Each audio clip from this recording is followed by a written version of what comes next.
Thanks for joining us at the 2025 Zero Emission Fleets Reconnect Conference. These conference presentations are proudly brought to you by Plug-in BC.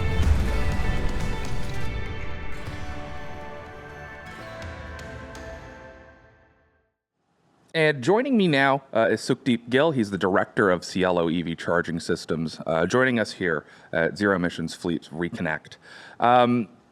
First of all, could you tell us a little bit about what Cielo does? Sure. Firstly, thank you for having me here. In terms of what Cielo EV Charging Systems, what we do here is we are an electrical contractor by trade, and we focus on EV deployment, whether it's residential stratified properties or commercial settings.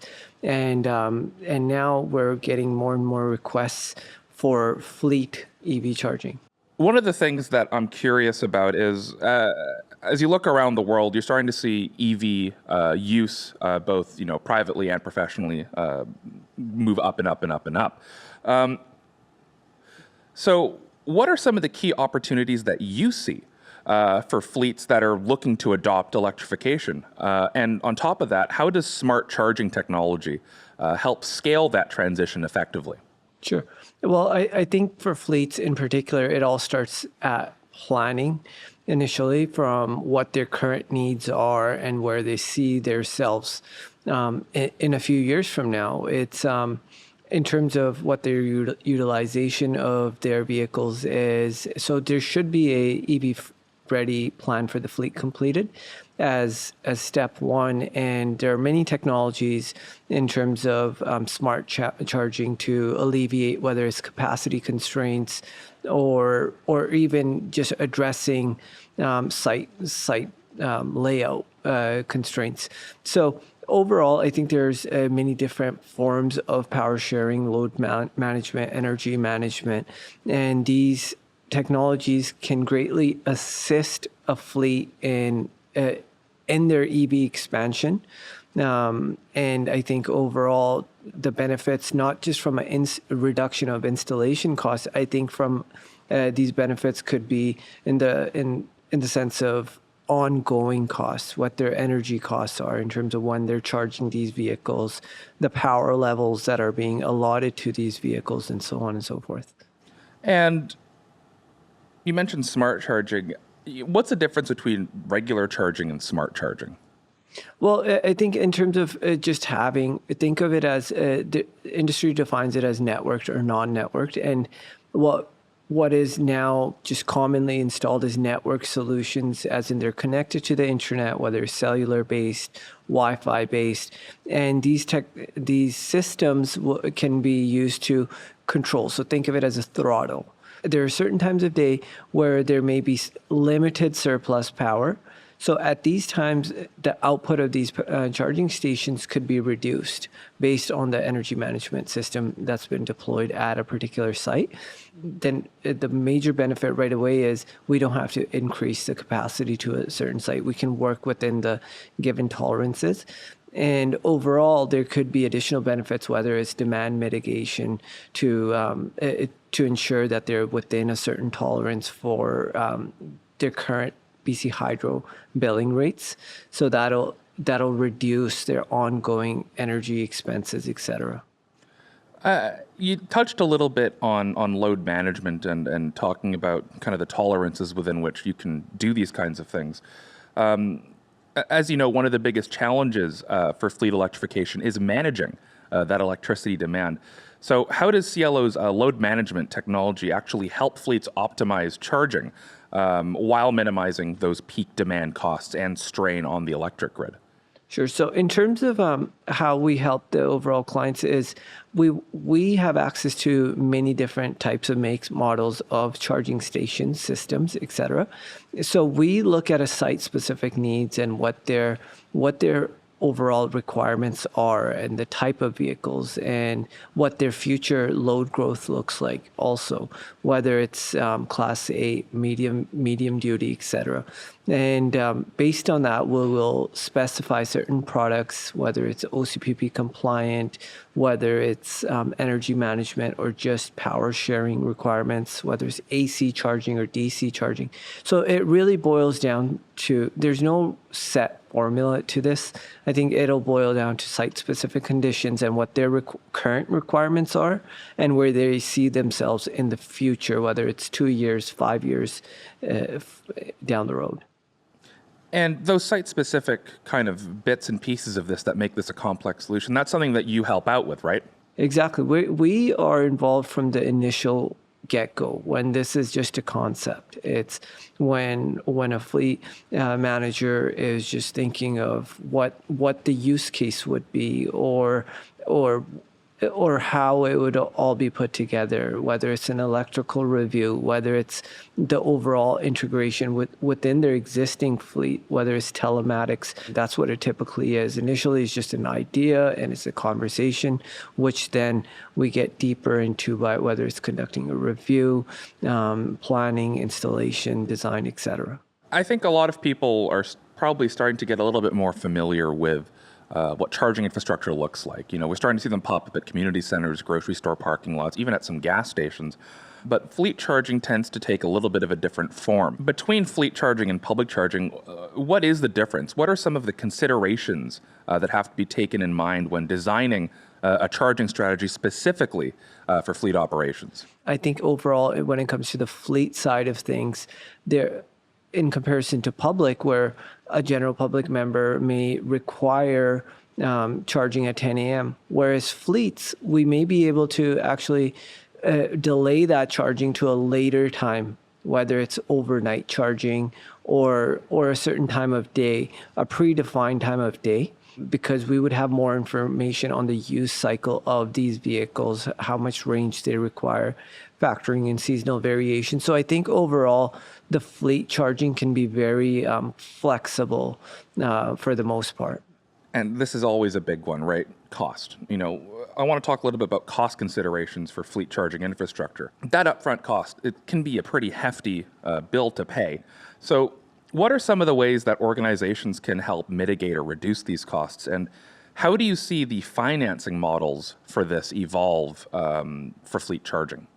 There's really, again, no set answer to this. We need to conduct a review and look at what the needs of a particular organization are, and then we can essentially tailor a product to their needs, right? Whether it's smart chargers, whether it's energy management, whether it's possibly even battery integration, so stationary storage to mitigate any demand charges, etc. So I think all those things need to be considered first. And there are many rebates, for example, whether it's Clean BC, there's been federal funding via NRCan also available in the past.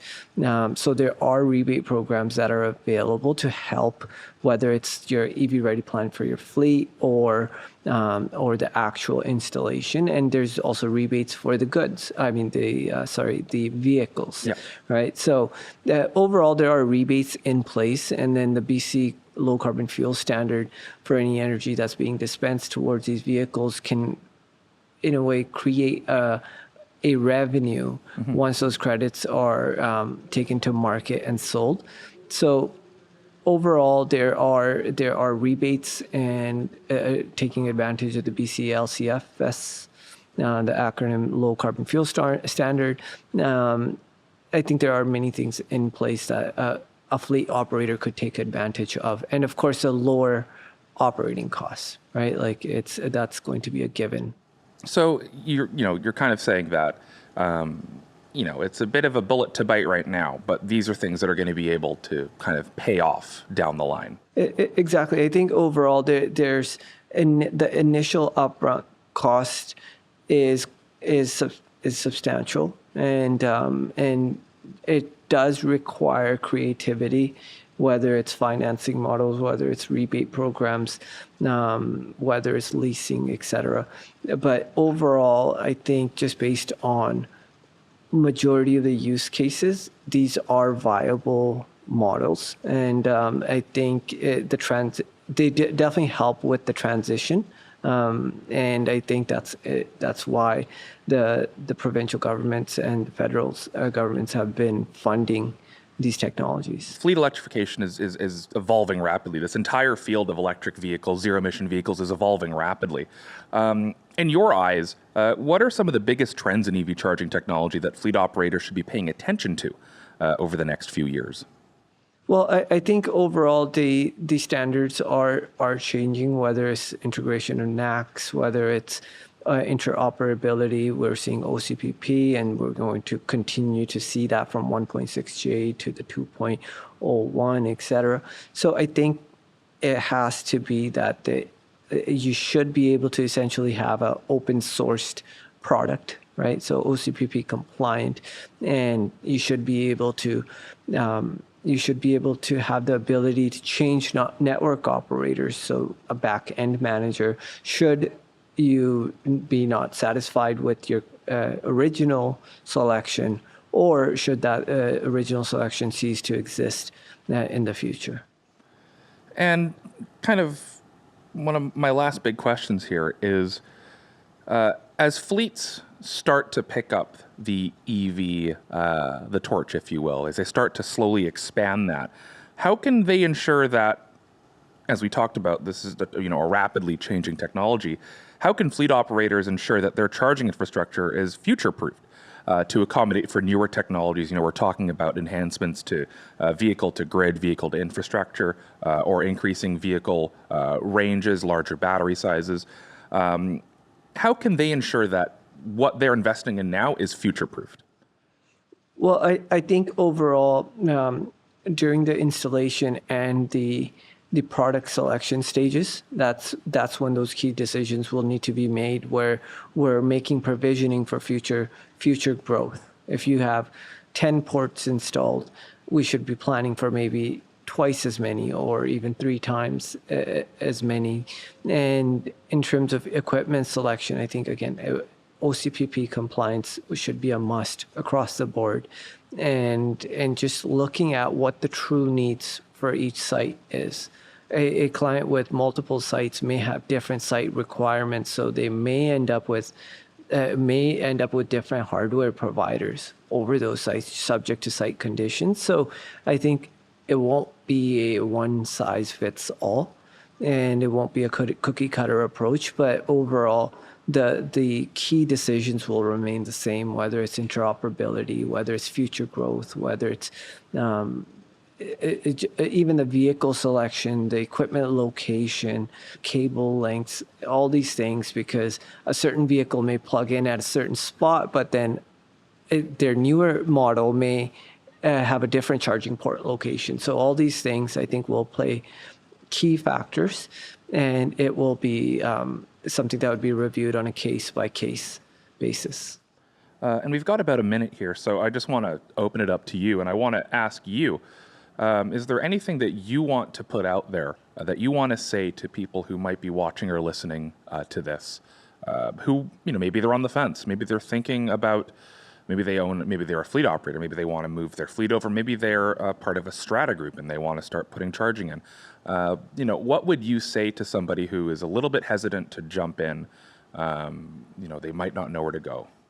Well, I think overall, in terms of there are many resources. Almost at times it may feel like there's too many resources, so you don't really know where to go. But I think the folks at BC Hydro are doing a great job, and they can be of tremendous value. And also Plug-in BC.